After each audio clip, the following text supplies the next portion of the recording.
I am the Tofu Golem. Please enjoy the video. You're starting by verifying ports and gathering parts. Inspect the PC and each monitor to confirm available outputs and inputs. Make sure you have HDMI cables or compatible adapters. Power off both the PC and monitors to protect components, then position the monitors ergonomically. Once done, route cables neatly to avoid strain on connectors. You're taking simple but critical precautions, so the physical connection and later configuration go smoothly without hardware damage or cable tension.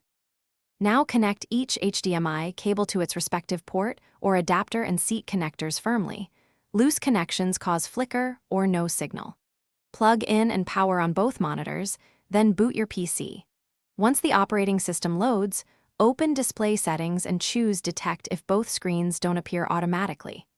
Make sure to set the primary display and arrange the virtual layout to match physical placement. Also adjust native resolutions and refresh rates, so text and motion appear crisp and consistent across both screens. Finish by choosing Extended Desktop for more workspace or duplicate if mirroring is needed. Then drag monitor icons to match their physical positions and set your primary display. Adjust resolution, scale, and orientation so windows and icons are the right size.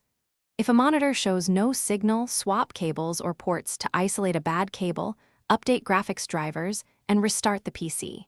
If problems persist, test each monitor on another device to rule out hardware failure. This single troubleshooting step often identifies the culprit quickly. Thanks for watching. Consider subscribing if we helped you today.